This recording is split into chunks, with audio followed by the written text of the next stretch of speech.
சற்றுமுன் வெளியான தகவல். உதவித்தொகை அள்ளித்தரும் தமிழக அரசு. வெளியான அறிவிப்பு. அது என்னன்னு பார்க்க போறோம். நீ நம்ம சேனலும் சப்ஸ்கிரைப் பண்ணாம இருந்தீங்கன்னா மறக்காம லைக் பண்ணிக்கோங்க, சப்ஸ்கிரைப் பண்ணிக்கோங்க. மற்றவர்களுக்கு தெரியப்படுத்த ஷேர் பண்ணுங்க. அரசு உதவி பெறும் கல்வி நிறுவனங்கள் மற்றும் தனியார் தொழில் கல்லூரிகளில் மாணவர்கள் கல்வி உதவித் தொகைக்கு விண்ணப்பிக்க அழைப்பு விடுக்கப்பட்டுள்ளது.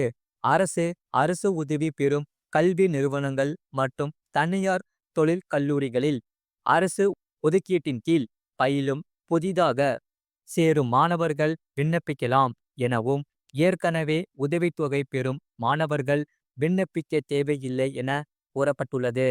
இது தொடர்பாக தமிழக அரசு வெளியிட்டுள்ள அறிவிப்பில், அரசு அரசு உதவி பெறும் கல்வி நிறுவனங்கள் மற்றும் தனியார் தொழில் கல்லூரிகளில் அரசு ஒதுக்கீட்டின் கீழ் பயிலும் பிற்படுத்தப்பட்ட பிபா, மிக பிற்படுத்தப்பட்ட மிபிபா மற்றும் சீரமைப்பினர் சீம மாணவ மாணவிகளுக்கு பள்ளி மேற்படிப்பு கல்வி உதவித்தொகை திட்டம் கீழ்கண்ட நிபந்தனைகளின் அடிப்படையில் பிற்படுத்தப்பட்டோர், மிக பிற்படுத்தப்பட்டோர், சிறுபான்மையினர் நலத்துறை மூலம் வருடந்தோறும் செயல்படுத்தப்பட்டு வருகிறது.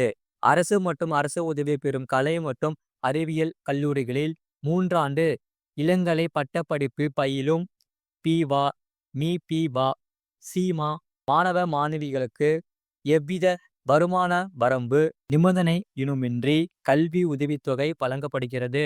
முதுகலை, பாலிடெக்னிக், தொழில் படிப்பு போன்ற பிற படிப்பு அரசு ஒதுக்கீட்டின் கீழ் பயிலும் மாணாக்கர்களுக்கு பெற்றோரது ஆண்டு வருமானம் ரூபாய் 2,50,000க்கு மிகாமல் இருத்தல் வேண்டும். 2024 முதல் 2025 கல்வியாண்டில் மேற்படி கல்வி உதவித்தொகை மேனேஜ்மெண்ட் இன்ஃபர்மேஷன் சிஸ்டம், அதாவது www.umis.tn.government.in என்ற இணையதளம் மூலம் வரவேற்க செயல்பாட்டிற்கு வந்து உள்ளது. கல்வி உதவித்தொகைக்கு மாணாக்கர்கள் உடனடியாக விண்ணப்பிக்கலாம் எனவும், கல்வி உதவித்தொகை விண்ணப்பம் சமர்ப்பிக்க கடைசி நாள் 28/2/2025 ஆகும். ரினுவல் ஸ்டூடெண்ட்ஸ் செகண்ட், தேர்ட் மற்றும் ஃபோர்த் இயர் இன் இயர் 2024 முதல் 2025 ஏற்கனவே கல்லூரியில் கல்வி உதவித்தொகை பெற்று 2024 முதல் 2025 ஆண்டில் 2, 3, 4ஆம் ஆண்டு பயின்று வரும் மாணாக்கர்கள் புதுப்பித்தல் கல்வி உதவித்தொகைக்கு புதிதாக விண்ணப்பிக்க வேண்டிய அவசியமில்லை. அம்மாணவர்களுக்கு கல்லூரிகளின் நடப்பாண்டில் கல்வி பயில்வதை சம்பந்தப்பட்ட கல்லூரிகள் மூலம் உறுதிப்படுத்தப்பட்டு உதவித்தொகையை வழங்கப்படும்.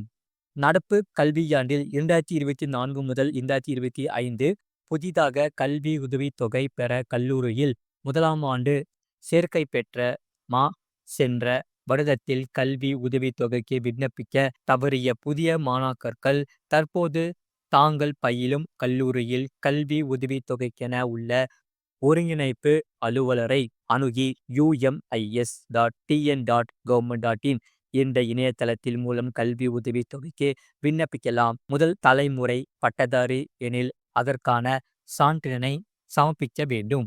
இது போன்ற செய்திகளை உடனுக்குடன் அறிந்து கொள்ள மறக்காம சேனலை சப்ஸ்கிரைப் செய்யுங்கள். மற்றவர்களுக்கு தெரியப்படுத்த ஷேர் செய்யுங்கள்.